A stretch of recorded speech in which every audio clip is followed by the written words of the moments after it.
Our minds are so powerful that what we focus on reverberates through every aspect of our lives. So why not see what happens when we put our attention on all the good things people are doing? Join me for the good with Teresa G as we start a ripple effect by focusing on all the greatness in the world. I'm going to tell you all my story about how I found out about sound therapy in a minute. But first, I want to introduce Rafaele Joudry, who's founded Sound Therapy International with her mom, Patricia Joudry, in 1989 and has helped thousands of people heal their ears from hearing problems such as tendinitis, dizziness, trouble hearing in a noisy room, while also helping auditory processing, learning difficulties, increasing general well-being, anxiety, and optimizing brain performance, all through a sound therapy system that they have created. Hi, Rafaele. Hi, Teresa. Thank you so much for joining us today. I'm so excited you're here.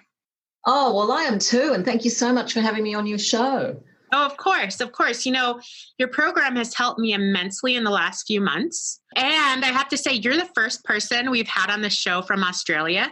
So that's super exciting.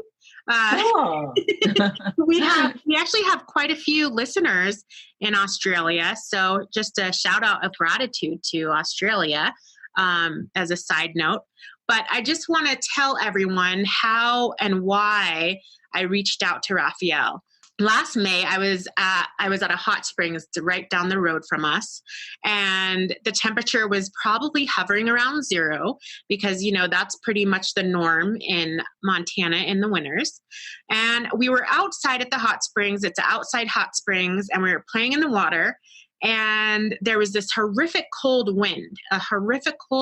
So a lot of people ask, you know, why were you outside in the water at 0 degrees and cold wind? But this is how we survive Montana winters. So while I was out there, all of a sudden my ears started to hurt really bad and it felt really cold. So that night, my ear had a sensation that was full, that it basically felt like there was water in it. So I just thought I'd got some water in it. And I tried to do all the tricks to get the water out, you know, like the warm salt in a sock, and I think some garlic oil and all sorts of things. And basically that sensation of fullness in my ear never went away.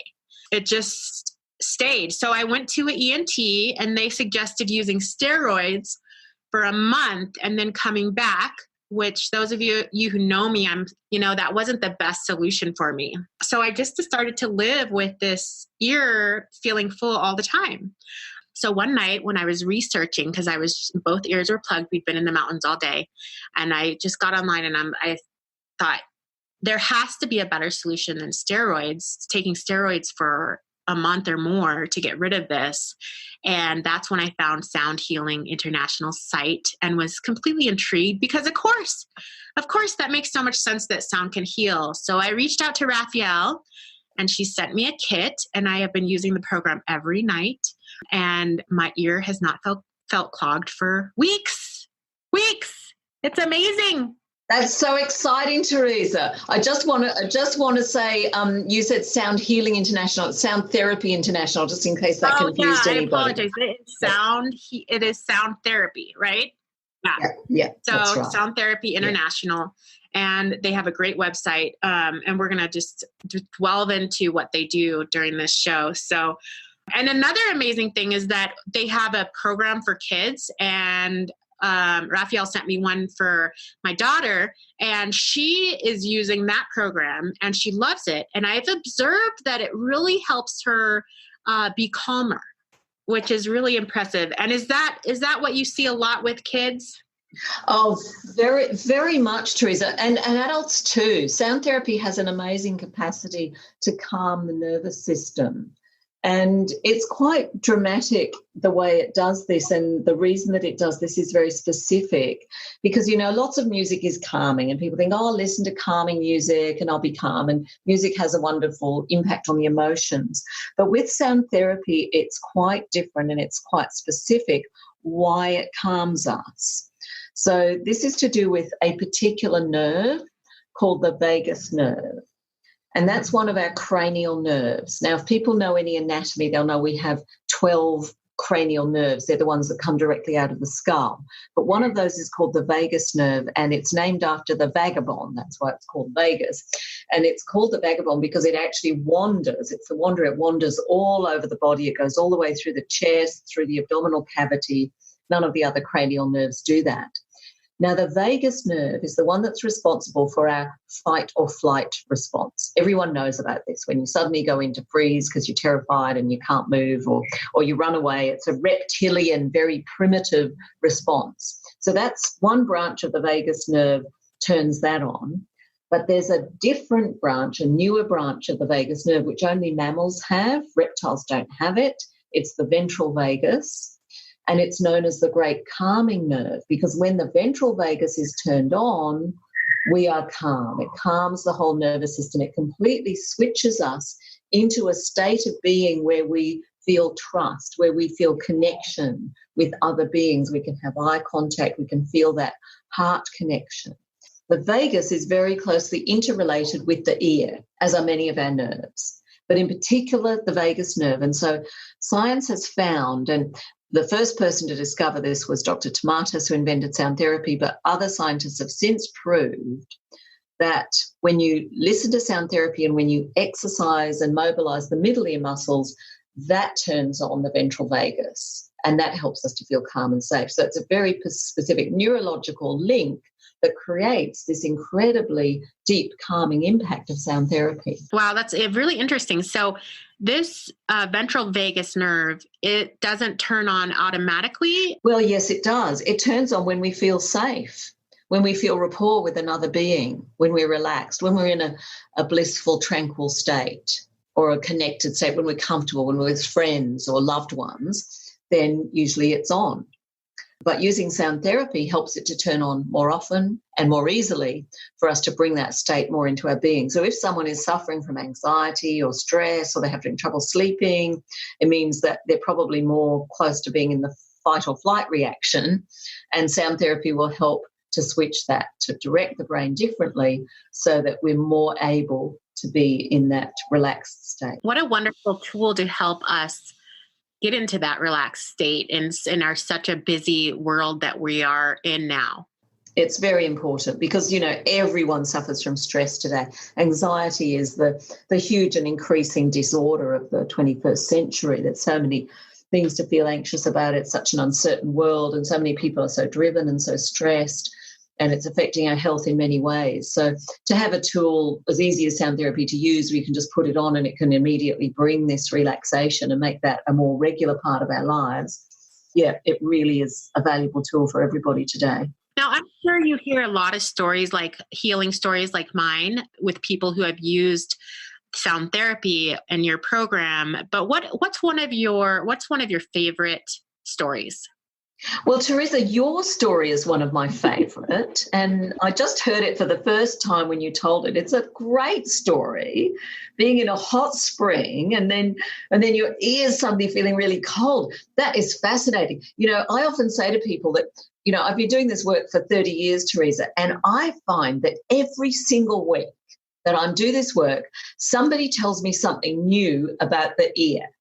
Now, I already knew that sound therapy will fix chronic blocked ear or oral fullness like you had, but I haven't heard of someone who brought that on by being in a hot spring in the middle of winter and that their ear suddenly felt cold and then the blocked ear came on. That is intriguing. Isn't it? I have wondered about it myself. I'm like, did water get in there and did it freeze and that's injured my ear? Or I have no idea, because we've been outside in the hot springs for years and years and it's never been an issue. So, yeah, well, the thing is the water was hot, wasn't it? So I don't know why your ear felt cold, but I can explain to you why sound therapy fixed the feeling of fullness that you had, because we often come across that.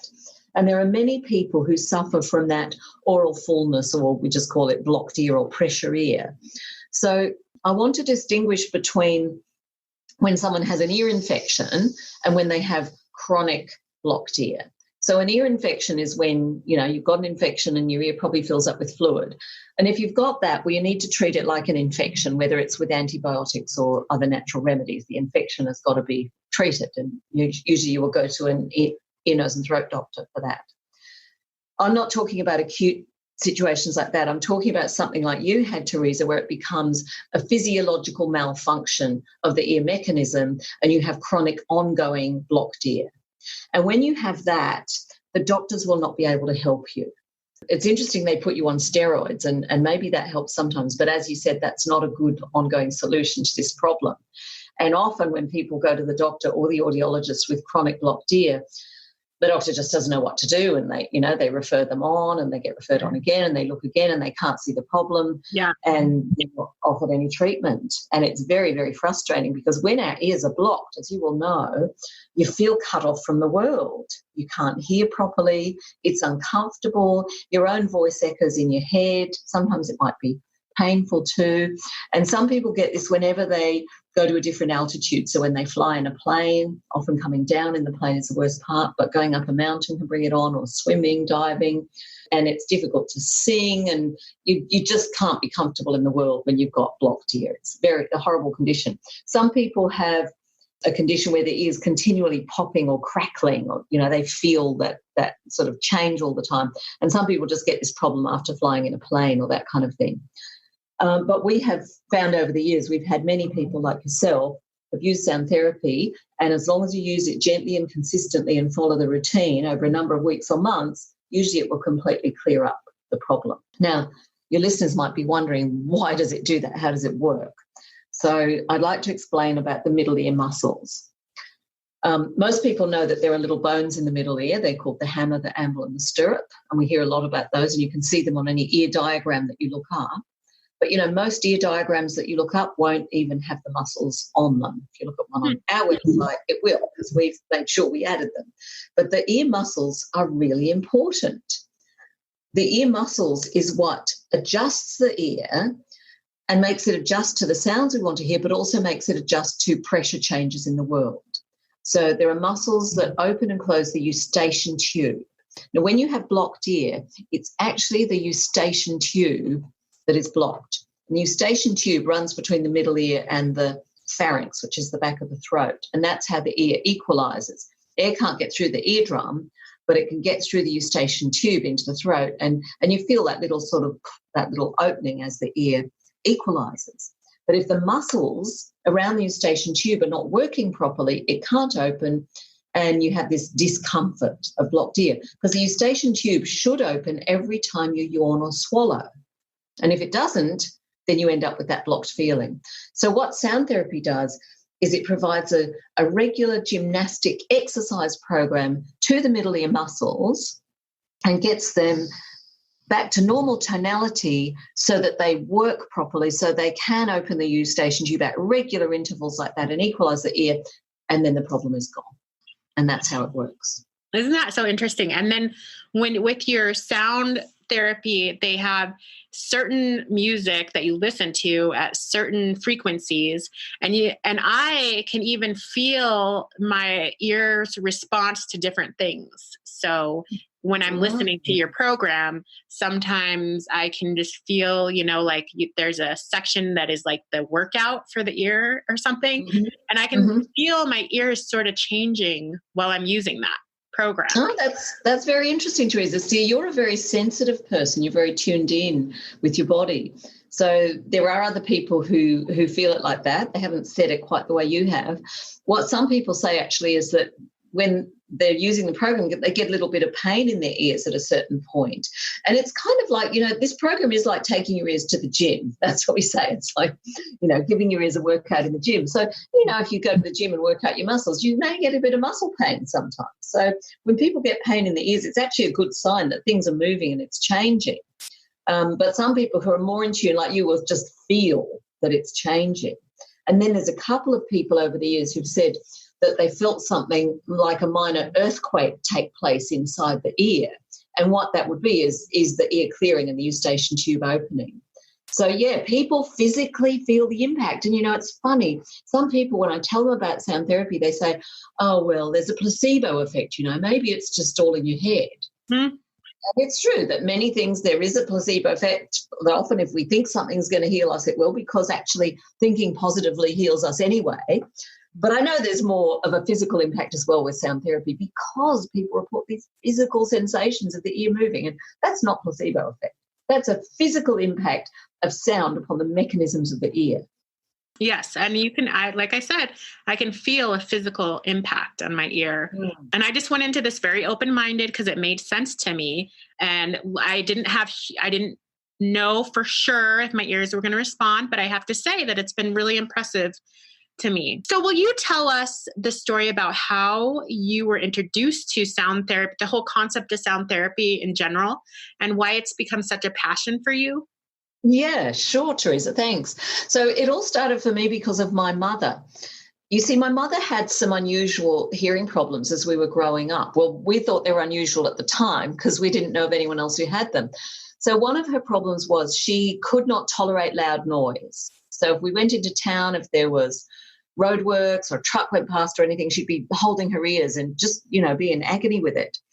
And this is quite a common condition as well.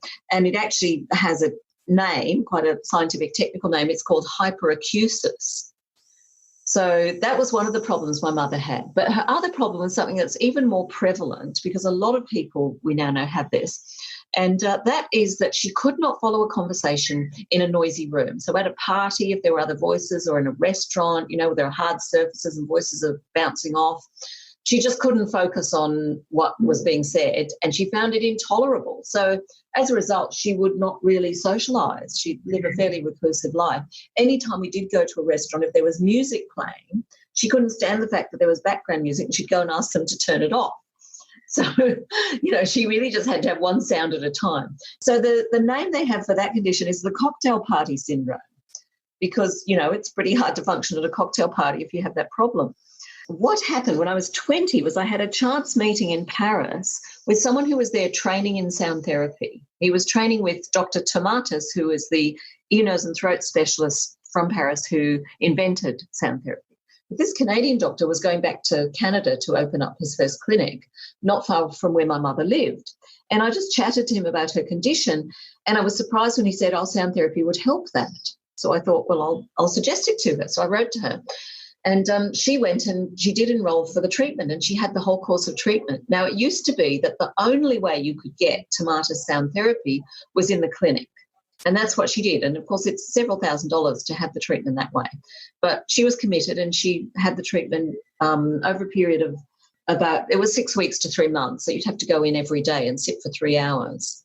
And the first impact it had for her was she became incredibly tired. And she already suffered from exhaustion, so this was unfortunate. But when she told the therapist how tired it was making her, he said, that's good. That's excellent. And she didn't know why he was saying it was excellent when she was so tired, but he explained that it was because it's working on the nervous system and it's bringing about change. And I'm sure you will know, and many of your listeners will know, Teresa, that when we bring about change in the nervous system or the body, often things can seem a little bit worse, and we can go through tiredness and different adjustment problems as that change takes place. And this is quite common with sound therapy, that people will have a period of tiredness before they get the shift. Did that happen at all for you, Teresa? I was just trying to think about that, and I would have to say that I have not felt the tiredness per se that I can remember.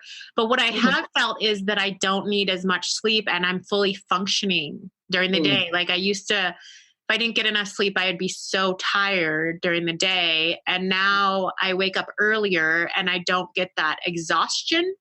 But when my body's tired, I just, go to bed early. I go to bed earlier, wake up earlier. What is happening? Right. Yeah, well, that's typical of so many of our listeners too, that they find they have more energy and need less sleep. And that was what happened for my mother when the breakthrough came, but she had that period of intense tiredness first. So some people get the tiredness and some people don't. You can never predict that. But it's important to be aware of it so that if it does happen, people won't think, I'll stop listening to that, it's tiring me out, so they'll know it's a good sign and it means that a positive change is coming. And there are other sort of adjustment problems some people can have. Well, I mentioned pain in the ears, or some people might get a bit of irritation, or, some people have even had headaches. They're there for a while, although in general the program will clear up headaches. But it's just these temporary changes because everyone is unique, and it's the adjustment.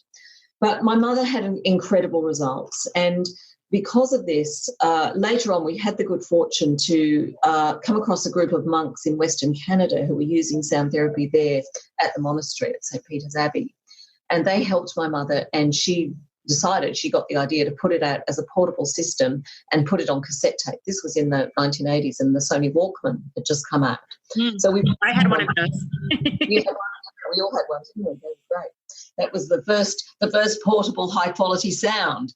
Of course, now we have the sound therapy on a much smaller player. It's hardly any bigger than a matchbox, and it's so much more convenient.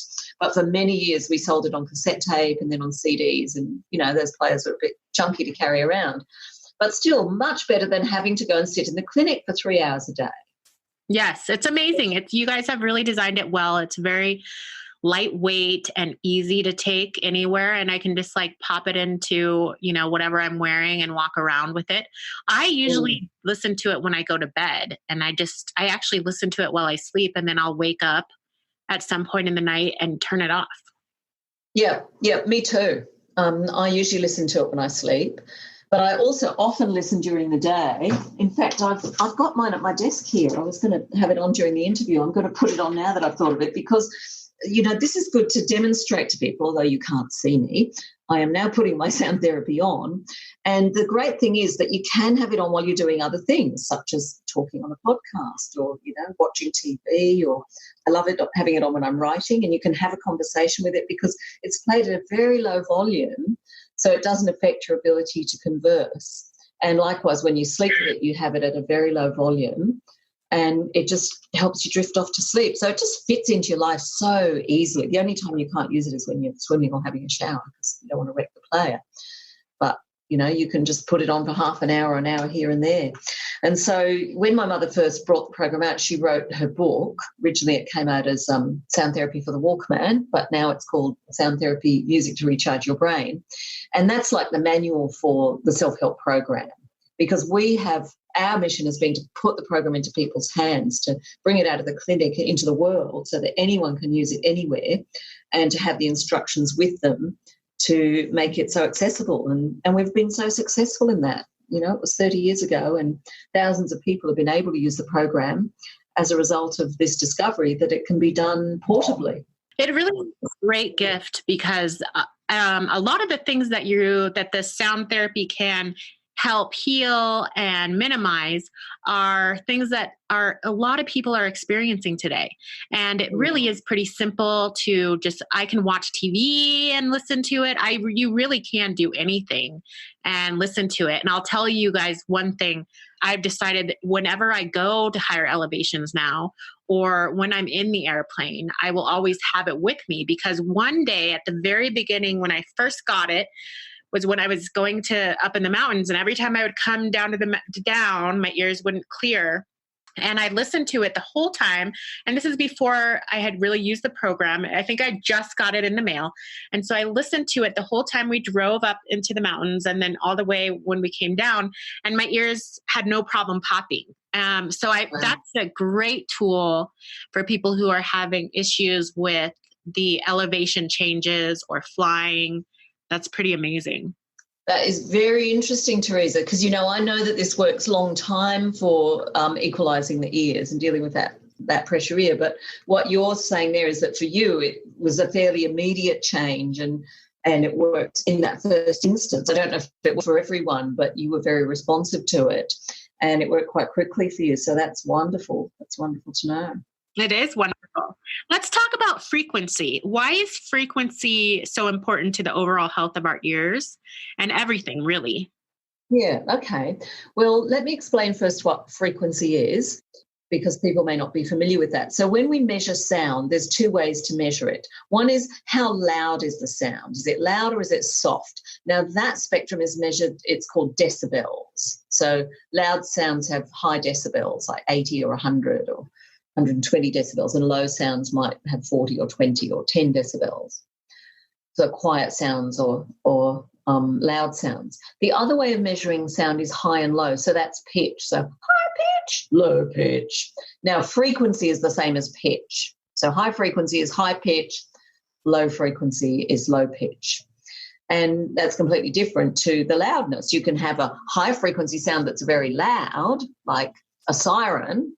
You can have a high frequency sound that's very quiet, like a bird chirping. And the same with low frequencies. You can have a low frequency sound that's very loud, like dynamite, or you can have a low frequency sound that's quiet, like the hum of your computer or the purring of your cat. So high frequency sounds are beneficial to the nervous system. And this is what Dr. Tomatis discovered. Now, most of the news we hear about sound doesn't even touch on frequency. All they talk about on the news is the loudness of sound and how loud sound damages the ear. And that's absolutely true. And most people who have ear damage, it's from industrial deafness or recreational music, too much loud sound for too long will damage your ear. Nobody really talks about the impact of frequency on the health of the ears or the nervous system. The only person to have talked about this was Dr. Tomatis and his followers. And so Tomatis discovered that high-frequency sound is beneficial for the brain and the nervous system. And he discovered this really by accident because he started out just using filters and fiddling around with them and changing the spectrum of what was coming into people's ears and all of that. And through the process of this, he gradually noticed that when he changed what people were hearing and gave them more and more of the high-frequency sounds, that they would feel better. They'd have more energy. They'd feel their brain was sharper. They were sleeping better. And so this is how he discovered it, just through trial and error. And he ended up saying that the brain needs 4 billion stimuli per second for 3.5 hours a day in order to function at optimum potential. Now, the great thing about high-frequency sound is that there is so much stimulation in it. So let me draw a mental picture for you. When we think of a low-frequency sound like a rumbling of earthworks or the disco down the street, you know, those low frequencies, those are very, very long sound waves that might be 30 feet or 100 feet long. So very long, slow waves. Whereas high-frequency sounds, high-pitched sounds are a teeny-weeny short wave, like a fraction, a thousandth of a millimetre or a thousandth or 10,000th of an inch, tiny, tiny little short waves. And that's about the physics of the sound wave. And because they're such short sounds, there are thousands of them. So when we talk about 16,000 hertz, that means that there are 16,000 of these little waves in a very short space in a second. And so the brain is getting intense stimulation, very intense stimulation, and that activates the brain. Now, the brain needs stimulation. We learned this when, after the Second World War, perhaps you remember hearing on the news about the Romanian orphans who were kept in a nursery and just left to lie there. They were tiny babies and they were not given any interaction. There was no stimulation, no contact. They were fed and nothing else. And they simply failed to thrive. They didn't develop the ability to move, their sensory pathways, nothing developed because they weren't getting stimulation. Mm-hmm. And this was how we realised that you need stimulation to build the brain and the nervous system. And we're learning more and more about this now as we learn about brain plasticity. So sound is a fantastic pathway to enhance our brain plasticity, and that means it's building new brain pathways. It's actually enhancing the connectivity of the brain and therefore the functionality of the brain. And so the more high-frequency sound we get, the better that is. But we wouldn't want to just be listening to a shrill, high, steady tone all the time. That would drive you nuts. We need complex, interesting, melodic, harmonic sound because that engages many parts of the brain at once. And that's why we use classical music, because classical music has the most complex and interesting combination of harmonies and melody and rhythm of any sound ever created in our world. Why is it, though, that some, like when it's high frequency, when I'm listening to it and it goes into high frequency, I can't hear it. It sounds like it's going, I can't hear it yet. It's going too high for you to even hear. Yeah. What we're doing is we're enticing and tempting the ear to train it to hear more and more of the high frequencies. And so some people do find when they use sound therapy that their high frequency hearing improves. And we know this because people have said to us things like, one man said, I've just heard my wife's microwave beep for the first time. And people have said, oh, I got in the car and the indicator, the traffic indicator, was making a clicking noise, and I thought there was something wrong with the car. And then they always do that. I've just never heard it before. A few people have said that to us. Some people have said, now I can hear the birds singing and I haven't heard them for 20 years. Or one woman said, the sound of the spoon tinkling in my cup was so clear and pure, it just made me happy after listening to sound therapy. So it's opening up that high frequency capacity, and we know when it does that, it's opening up the ability of the brain to be recharged. So that's what we're doing. We're actually rebuilding the brain with sound. Oh my goodness, that is so exciting, and what an easy, simple way to help rebuild the health of your brain. Yeah. But I want to mention, Therese, that we're not just using any recording of classical music to do this. Because anyone, just get a CD of classical music and listen, and that's good. But it's not doing the same thing sound therapy is doing. With sound therapy, it's the filtering process that we've applied that makes it something really special and really therapeutic. So this is the process that Dr. Tomatis developed in his studio, and he created a device called the electronic ear. And so sounds go through this filtering device called the electronic ear, and that causes them to alternate between a channel where we've got emphasis on all the high frequencies and another channel where we've got emphasis on all the low frequencies. So that means it's continually switching from high to low, from high to low. And as it does that, that is what's exercising those muscles in the middle ear, because the ear is constantly having to adjust, tense and relax, tense and relax. It's like the gymnastic workout that I mentioned. And so that's because of this special filtering we do to the music in such a way that it's still pleasant to listen to, and you can still hear that it's lovely music, but it's really giving the ear a workout while you're listening. And that is the difference that is sound therapy.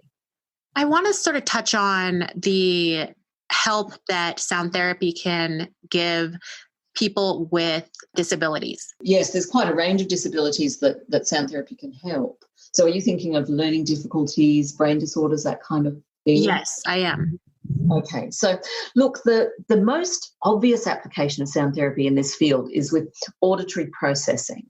Now, most people, usually we talk about this with children, but it can go on into adulthood, of course, but I'll talk about children in this section because it's usually focused on with children. So most children who have any kind of developmental difficulty, and that could be ADD, it could be dyslexia, it could be the autism spectrum, it could be dyspraxia, or there's a whole lot of other syndromes, genetic syndromes such as Down syndrome, or there's thousands of different syndromes, Syndrome X, or lots of them, which nearly all of these conditions have an element of auditory processing as part of them.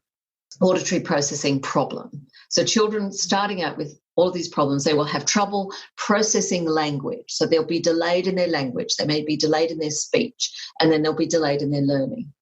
So this is the main focus of sound therapy, is that it helps the auditory processing and language becomes easier. And when that happens, communication becomes easier, thinking becomes easier, learning becomes easier, memory is improved, and suddenly children feel present in the world. Like one little girl said, oh, now that I've listened to sound therapy, I know how to tell the time. She could never learn how to read an analog clock before. It didn't make sense to her. It sorts out the brain pathways, and suddenly they're on a level playing field or closer to that, and things make sense to them. Because when children have these learning difficulties, they're not getting information the same way other people are, and they're not able to process it the same way, and it's like they're working in a fog trying to make sense of the world.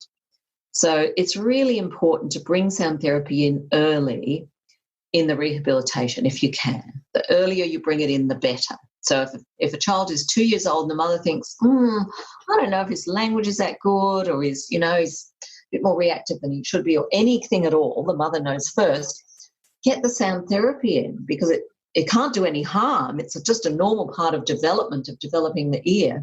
And if you bring it in early, if you can bring it in before school, before they start school, then you can hopefully sort out those problems before they get to the point where they're falling behind in school and they're embarrassed and they get a block about their learning and the teacher thinks they're slow, and it's all more difficult to catch up at that point. So the earlier the better.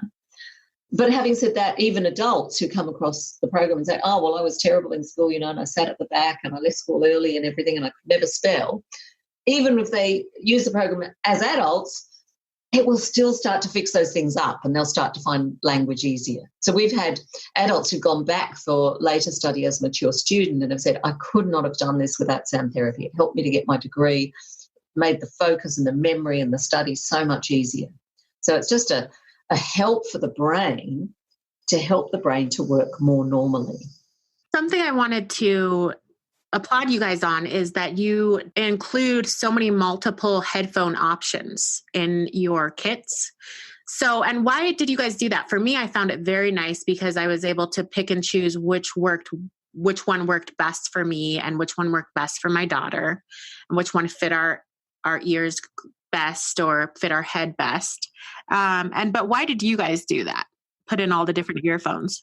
Great to hear, Teresa, and that's a good point. Of course, you had the family program, which is definitely the best program to get if you have children, so that the children and the adults can both use it. You had both the younger children's program and the older children's program and the adults programs. You get 3 players with the family program and you get, 3 or 4 headphones.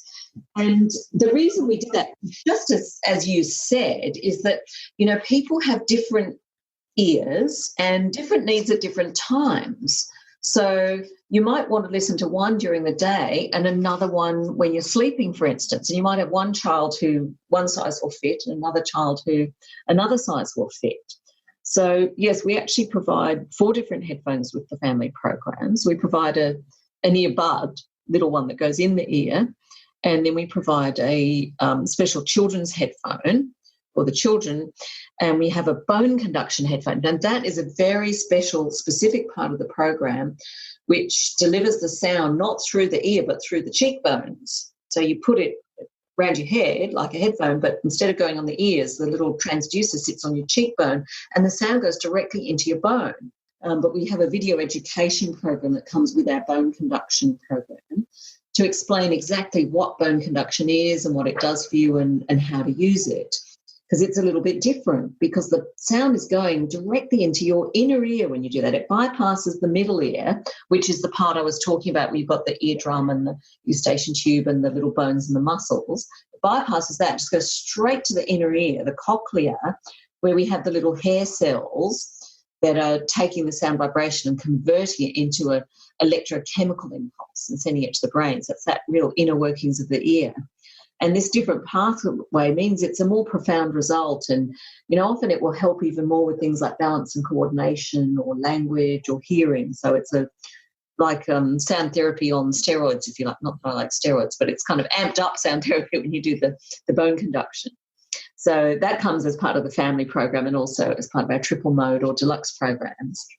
But the other program you've got, the other headphone you've got with the family program is our big studio deluxe Sennheiser headphone, which goes right over the whole ear. So you picture, big headphones like you see on a pilot or someone in a studio. It goes right around the whole ear. And those are great for many different purposes. Those are actually my favorite.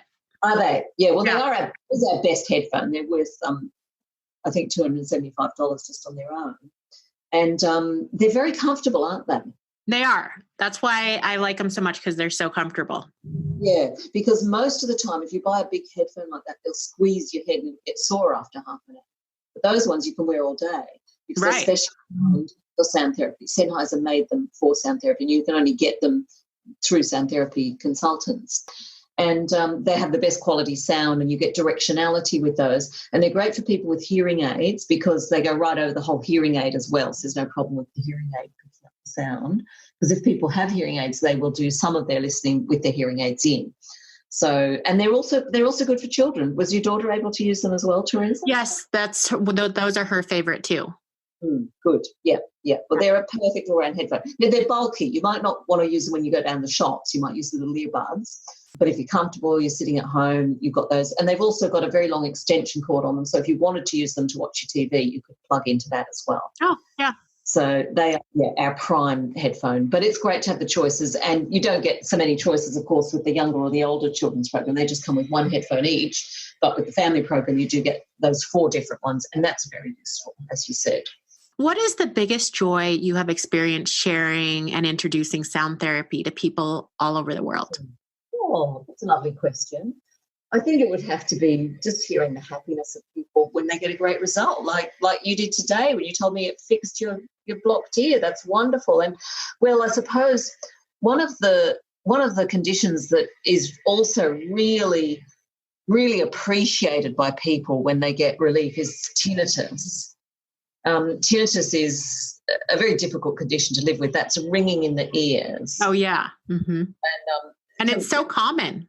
It's very common. 18% of people have it. And it can be ringing, buzzing, rushing, popping, click, any sound that you can hear and your partner can't. That's tinnitus by definition.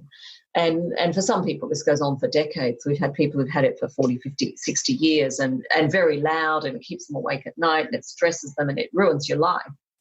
And those people have got relief through sound therapy. And this was a total surprise to my mother and I years ago. We hadn't even really heard of tinnitus, and suddenly people are telling us, oh, it's fixed my tinnitus. Oh, what's that?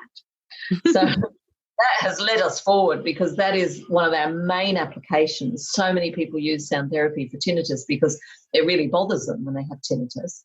And most of the time they get relief. It may completely stop the tinnitus, or it may just reduce it to the point where it doesn't trouble them anymore. But it's very, very effective. So when someone says to me, sound therapy has given me back my life, I think, well, that's why I'm doing this. It's just wonderful to be able to give this unique and convenient therapy to people who really need it. And that's what our mission is all about. Yes, I'll say it again. It's a wonderful gift that you can just use at home that has so many healing capabilities, that it's just so powerful, and it's just so perfect because it's sound. And most of us are blessed with, if you're listening to this podcast, you're blessed with the gift of sound, which is an amazing, amazing gift. And it's an amazing gift to be able to make sound more clear and not have tinnitus, and be able to not have blocked ears. And the rewiring of the brain, you guys all know that's one of my biggest passions in life. And just to have this tool that's going to help rewire my brain to be happier, healthier, more joyful is just an amazing, amazing gift to all of us. Oh, well, that's wonderful to hear, Teresa. That makes me very happy to hear that you're benefiting from it and appreciating it in that way. And, I often say to people, we do hear a lot about brain plasticity and rewiring the brain these days. And generally we're told, well, you've got to stimulate your brain. You've got to do a crossword every day, and you've got to learn a musical instrument, and you've got to learn a language. And, we can try to do all those things, but it's a lot of work. It takes a lot of effort. And I'm not saying we shouldn't. It's wonderful to put in the effort. But it's also wonderful to add sound therapy into the mix, because sound therapy is effortless. It's no trouble. Truly. The most trouble is you've got to charge the player every couple of days. Or, you've got to do the same thing with your mobile phone. So that's really. And it actually lasts a lot longer than the mobile phone. I mean, that little player, I can't believe how long it goes before it needs to get charged. Yes, it's true. The battery's very good, isn't it? Yes, I appreciate that. So, I always ask anyone who comes on the show the same question, and I'm going to ask you too. What is something you do every day to be a better you? Okay, well, I do listen to sound therapy nearly every day, and that helps. But something else I do every day is I keep a gratitude journal, and every night I write down what I'm grateful for that has happened during the day. And then I also ask myself, what was a challenge that I faced today, and how is that helping me to be a better me, and to understand, to appreciate the value of that challenge for my development. And then I set an intention for tomorrow of how I'm going to be, how I intend to be tomorrow. So I write that in my journal every night, and it just helps to reset my thinking, I suppose, into a positive and a regenerative process. That is I love that you're adding in the what was challenging, and then what your intention is for the next day. I'm actually going to add that into my gratitude journal. I'm going to finish this conversation with a quote that I found in Patricia and Rafaele Joudry's book, Sound Therapy Music to Recharge Your Soul. This quote is by Yehudi Menuhin. Can you help me? Yeah, so it's the book title is Sound Therapy: Music to Recharge Your Brain, and the quote is Yehudi Menuhin, the famous violinist who wrote the foreword. Yes, and it says, music is the voice of the universe. It is the voice of humanity and is part of our existence. Good music is the harmonization of all the vibrations of which matter consists, and it restores us to ourselves and to our universe. It is the bond that we have between our own frequencies and those frequencies which vibrate millions of light years away. I found that very powerful. I just wanted to leave you guys with that. And I just really, again, thank you, Rafaele, for bringing this to all of us, and start noticing all those frequencies. People, we'll talk to you soon. I'm Teresa Gabrielle, and you've been listening to The Good with Teresa G. You can follow The Good with Teresa G on Instagram, Facebook, and Twitter. If you haven't yet, go to the Apple Podcast and subscribe, rate, and review this podcast. Join me next week for another inspiring conversation. Thank you for listening.